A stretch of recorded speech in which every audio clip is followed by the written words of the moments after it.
Police officers of Reddit, who's the smartest criminal you've ever encountered? I worked with this one guy who had a lengthy record. He had a system for getting released if he got caught after committing a crime. If the police were in pursuit and he knew he was about to be cornered, he would act insane. His girl would play along with it, telling the police that he was off his medication. The police would arrest him, but then send him to a mental ward with papers instructing the ward to release to police once he was cleared. Once he was in the mental ward, he would cause a distraction that would make the person attending the desk with the file cabinet to leave said cabinet. He would then crawl to the file cabinet, look for his release to police papers, and then would literally eat the papers. When the psych evaluators decided that he was stable enough to be released, there would be no instructions to send him to the police, and he would be released to the general public. He did this about 10 times until police officers noticed him back on the streets. This stunt forced the state to change their procedure for detaining mentally unstable suspects. What state was this? Also, instead of eating it, why didn't he just flush it down the toilet? I'm not sure. I didn't feel like it was my place to question a convicted felon on his paper disposal tactics. With this kind of act, he may very well be mentally unstable. I heard about one person that pulled a shoplifting scam on a large, popular and well-known US retail store. They walked in with some cheap nylon product. To get one of those, I walked in with this stickers they used to put on returning merchandise. The sticker easily peeled off the product and damaged. They walked to the electronics department, grabbed an expensive box off the shelf, and went to customer service. They placed the sticker on the big box and asked if they could return the item without a receipt. Unfortunately, no, not without the original receipt. Dang it, and they walk out.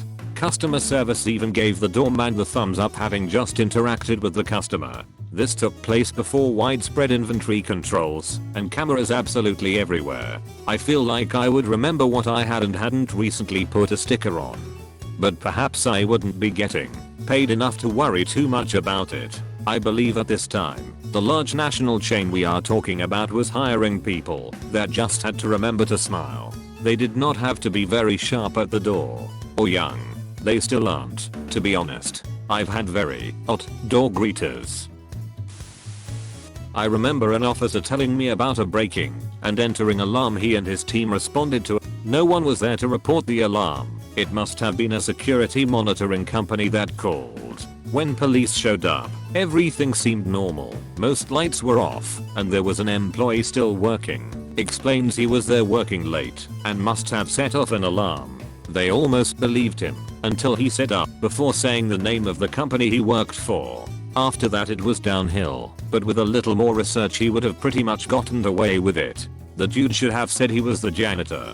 That would have explained why he was wearing gloves. Similar actually happened to my current company. Years before I was hired, someone had picked the lock on the warehouse office door and got in. The alarm company called the office, didn't get an answer, then called the police and the company owner. Police arrived before the company owner and questioned the guy. He apparently had a whole Rubbermaid cart with janitorial supplies and was on the phone when they arrived. He claimed he was from a commercial contract janitorial company and had taken the usual person's shift. They didn't mention a security system on this suite in their system, so he didn't know the code. He was just calling his boss to figure out what to do. The police were like, oh, that makes sense. Figure it out with your boss. And were about to leave as the owner shows up. He tells the police, oh, we don't have a cleaning contract, and they arrest him.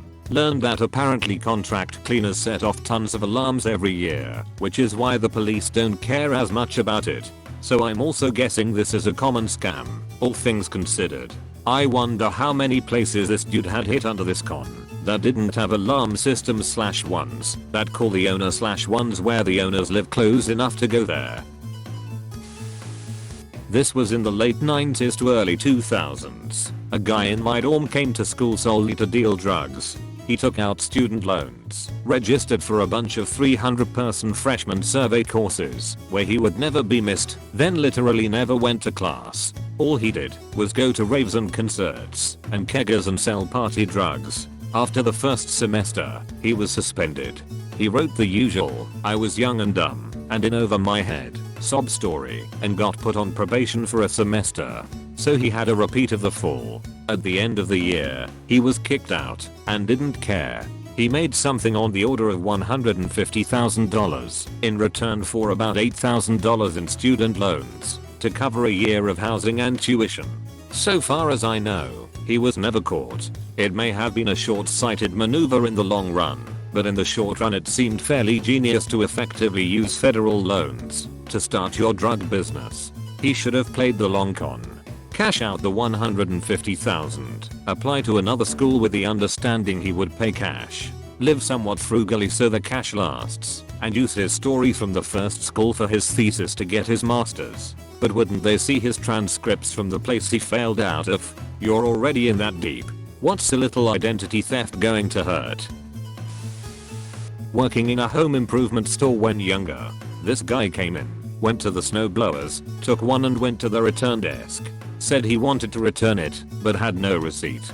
They told him you need a receipt, so he says, "Okay, I'll be back," and wheels it off to his car through the front door. He did this a few times apparently. A couple places even helped him load it back into his car. Had a guy try that with the big expensive bedding sets at Sears back 20 years ago. He came up the escalator empty-handed, walked into the first aisle, and came out carrying the set. He said he wanted to return it. I said I needed a receipt, and when he asked why, I explained, well, sometimes we have issues with people coming up here, taking stuff off the shelves, and trying to return it. He got a bit squirrely, looked around kinda panicked, and left with it. On the way to the door, security started following him, so he threw it at them, and sprinted out the door. On the way to the door, security started following him, so he threw it at them, and sprinted out the door. Dead LOL. Former Sears employee here. Theft was a huge problem at my store. This was right before everyone caught on to Sears going under.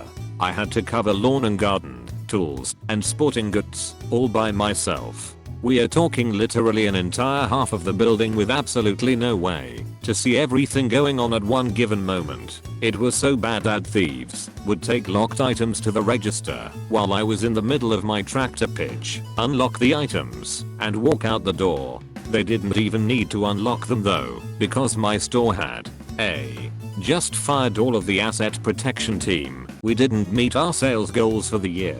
And B. there were no sensors/alarms to go off when the security devices passed through the door anyway. Firing your assets protection team sounds like a really bad move. Welcome to retail, where the people who protect from theft get fired because something not related to their job didn't work.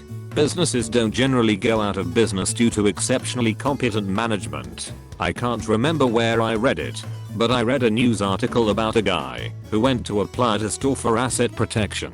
They basically laughed him out of the office. On his way out, he stole some expensive shoes. Basically a nah, boo boo, frick you, I'm better than you.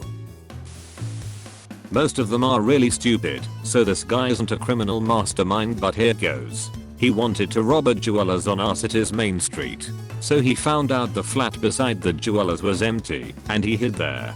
For 2 weeks he triggered the alarm on purpose several times a night. Massive headache for the police and the business. We turned up to see nothing there, nothing on cameras. Thought it was just a fluke, so the jewelers turned off the alarm system and said they'd wait until the morning to get a new one installed, or that one rewired, because something wasn't right. As soon as he heard that, and the police leaving, he tore down the wall. He'd already been working on this apparently, and robbed the place taking his sweet time. Escaped without anyone noticing anything for hours, until the jewelers came back in the morning.